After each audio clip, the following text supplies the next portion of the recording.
Hello everyone, welcome to the introductory video of Amazon SageMaker. My name is Fan Li, and I'm the Senior Product Manager on Amazon SageMaker team.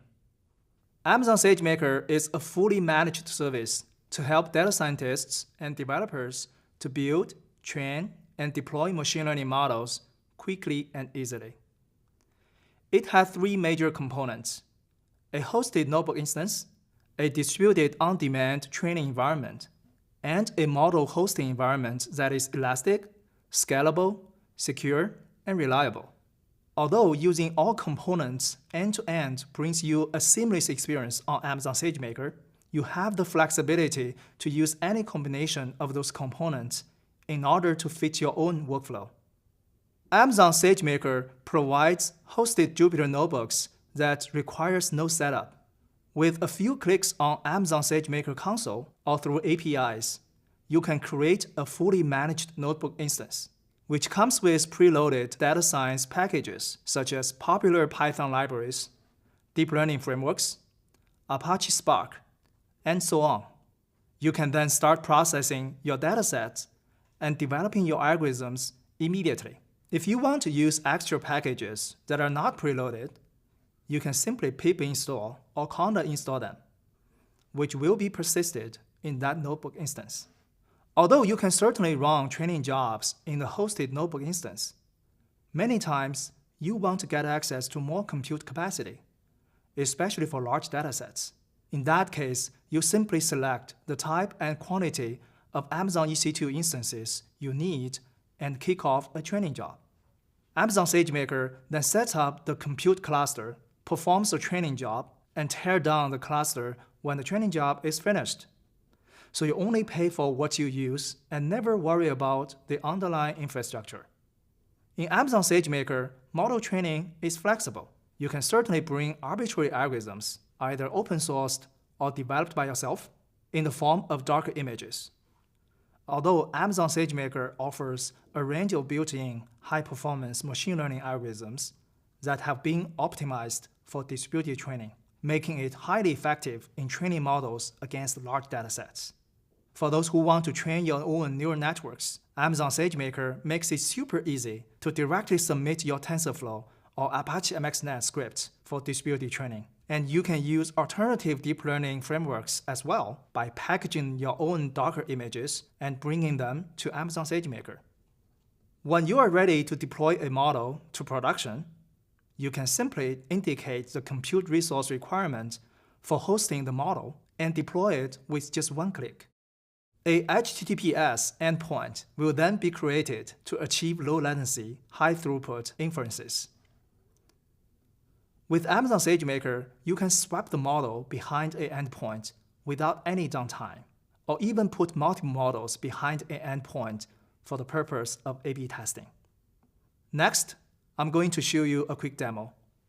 In this demo, I will create a notebook instance from Amazon SageMaker console, build my workflow in the notebook instance to train a simple classification model, and then deploy that model so that I can make inferences against it.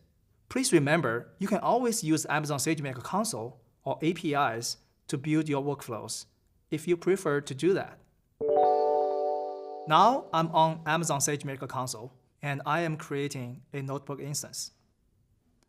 I will give it a name, for example, my notebook instance -1. As you can see, I can pick the type of the notebook instance here. Since I only plan to use the notebook instance as my development environment and rely on the on-demand training environment to execute heavy lifting training jobs for me, I just pick the smallest instance, which is MLT2 medium. I'm also granting permissions to the notebook instance through an IAM role so that I can access necessary AWS resources from my notebook instance without the need to provide my AWS credential. If you don't have an IAM role in place, Amazon SageMaker will automatically create a role for you with your permission. For those who want to access resources in your VPCs, you can specify which VPC you want to be able to connect from the notebook instance. You can also secure your data in the notebook instance leveraging KMS encryption. I will go ahead, hit the Create Notebook Instance button, and this notebook instance will be created and automatically started. Now that my notebook instance is up and running, I will just click on the Open button on the right, which brings me to the Jupyter Notebook dashboard. For those who are not familiar with Jupyter Notebooks, it is an open-source web application that allows users to author and execute code interactively, and it is very widely used by the data scientist community. From the Jupyter Notebook dashboard, I can see a list of pre-populated example notebooks showing me how to use Amazon SageMaker to build all kinds of machine learning solutions. And I can easily make my own version based on one of them. These example notebooks are developed by subject matter experts across Amazon, and we will continue adding more examples over time. Let's go through one of the example notebooks here, which uses XGBoost implementation of boosted trees algorithm to build a direct marketing model. XGBoost is an extremely popular open source package for gradient boosted trees, which is widely used in building classification models. Amazon SageMaker offers XGBoost as a built-in algorithm so that customer can access it more easily. In this notebook, we will build a model to predict if a customer will enroll for a term deposit at a bank after one or more outreach phone calls. We will use a public dataset published by UC Irvine, which contains information about historical customer outreach and whether customers have subscribed to the term deposit offered by a bank in Europe. We will first set up some variables that are being used in this notebook and download the data set from the internet. After that, we will perform some data exploration and transformation to prepare the data for training. We will then kick off a training job in the Amazon SageMaker training environment. Last but not least, after the training is done, we will deploy the model to Amazon SageMaker hosting and make inferences against the generated HTTPS endpoint. To start, let's set up some variables, such as the IAM role that Amazon SageMaker can use during training and hosting. Depending on your preference, it can be the same or different from the role that you have passed to the notebook instance. I'm also setting up the S3 bucket in my account, which I am using to store the dataset as well as the model artifacts that will be written by Amazon SageMaker once the training job is finished. I'm also importing some Python libraries to be used in this notebook. Next, I'm going to download the dataset from UC Irvine's machine learning data repository and take a look at a sample set of it. As you can see here, there are over 40,000 customer records and 20 features associated with each customer, including age, marital status, education level, number of contacts performed, external environment factors such as consumer confidence index. Last column of this dataset is what we call ground truth. It tells us whether or not a customer has subscribed to the term deposit, which will be our inference or prediction target for new data points as well.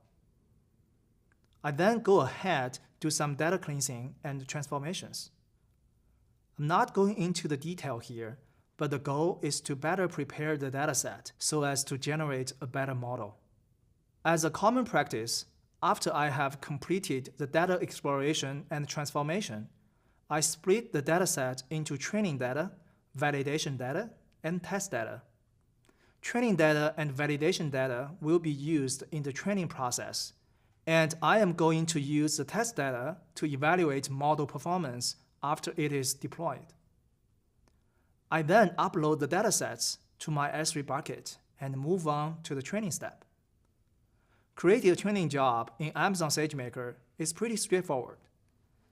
This cell contains the parameters I need to set up, such as the IAM role, the training algorithm image, which is provided and managed by Amazon SageMaker since I'm using the built-in XGBoost algorithm, the compute resource needed to run the training job.